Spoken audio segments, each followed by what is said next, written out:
शंका का कोई इलाज नहीं और चरित्र का कोई प्रमाण नहीं। मौन से अच्छा कोई साधन नहीं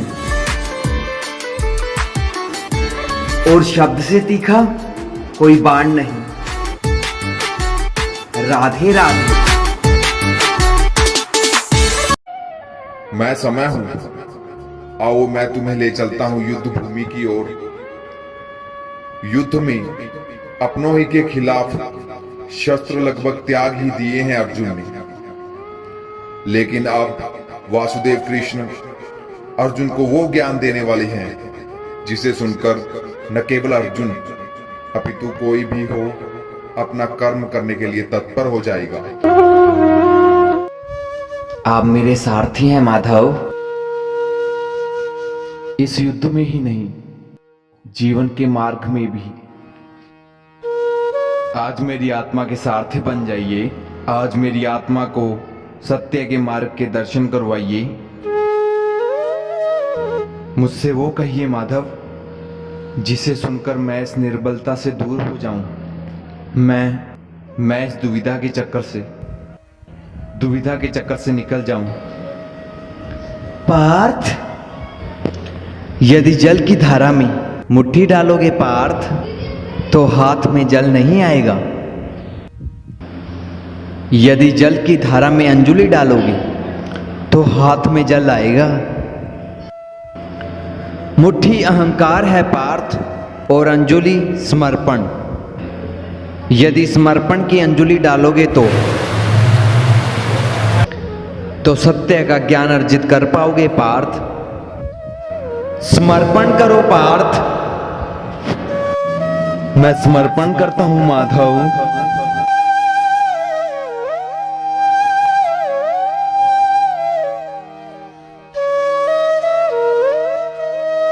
तो ठीक है पार्थ, यदि तुम सत्य जानने को इतना उत्सुक हो तो मैं तुम्हें सत्य, धर्म और कर्म का ज्ञान देता हूं पार्थ।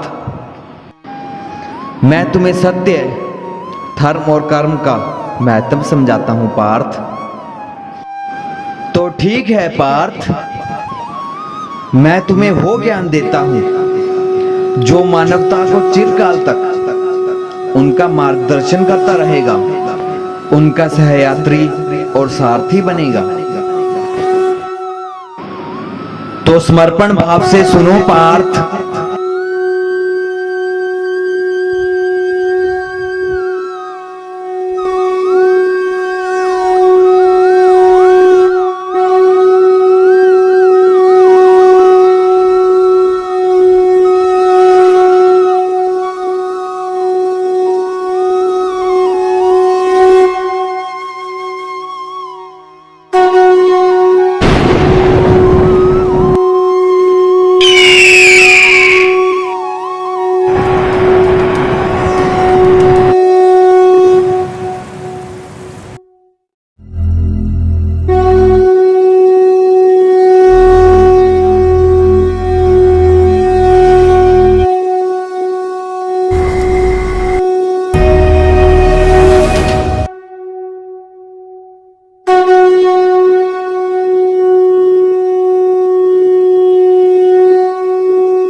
बताइए माधव, सत्य क्या है, धर्म क्या है?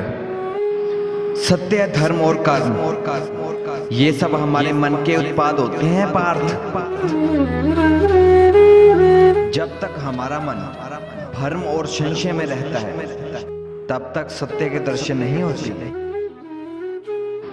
तो सत्य और कर्म का महत्व जानने के लिए उत्तर दो पार्थ। मानव, पशु, पक्षी, जल जीव ये सब कहां से आते हैं? कैसे इन सब का जन्म होता है? कैसे ये जीते हैं? और कैसे इन सब की मृत्यु होती है? और मृत्यु पश्चात ये सब कहां जाते हैं? विचार करके उत्तर देना पार्थ, क्योंकि इसी प्रश्न में तुम्हारे भ्रम का उत्तर छिपा हुआ है। तो बताओ। देह मिट्टी से बना है माधव, और वायु स्थान बनकर उसे जीवन देता है, अग्निताप बनकर उसे चलाता फिराता है, जल रक्त बनकर उसे जीवन देता है, और आकाश देह के रिक्त स्थानों में रहता है।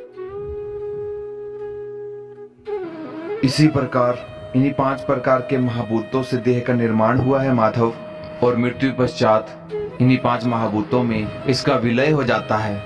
तो इसका अर्थ ये हुआ पार्थ कि मेरा, तुम्हारा, महामहिम भीष्म का, आचार्य द्रोण का, सबका देह इन्हीं 5 महाभूतों से मिलकर बना हुआ है, जिन्हें अंत में उन्हीं में ही विलय हो जाना है।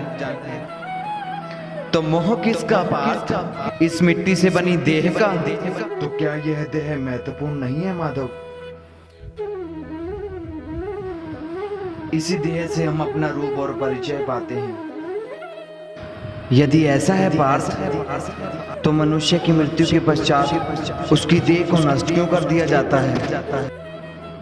मनुष्य का वास्तविक रूप और परिचय उसकी देह से नहीं, उसके विचार, उसके कर्म, उसके स्वभाव से होता है पार्थ।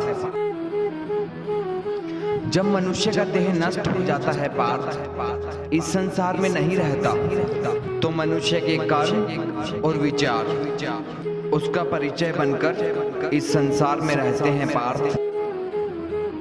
मनुष्य जीवन केवल 20 दृश्य और अदृश्य पदार्थों का संगम है। फिर भी सबके विचार और सबके चरित्र भिन्न हैं। क्यों माधव? जब हम सब समान हैं, तो सब में अंतर क्यों? कारण है 3 गुण, रजोगुण, सत्वगुण, तमोगुण। ये तीनों गुण क्या है माधव?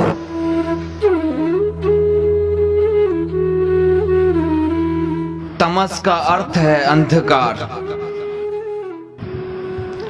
अर्थात प्रकाश का अभाव। विचार के प्रकाश के अभाव में केवल शरीर की इच्छाओं के अधीन होकर जीना तामसिक व्यवहार कहलाता है पार्थ। पशु पक्षी जल जीव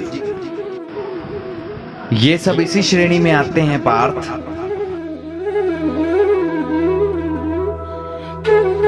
सत्व का अर्थ है ज्ञान का प्रकाश, जो सत्य का, धर्म का, नीति और परंपराओं का विचार करके जीवन व्यतीत करता है, उसे सात्विक जीवन कहते हैं पार्थ।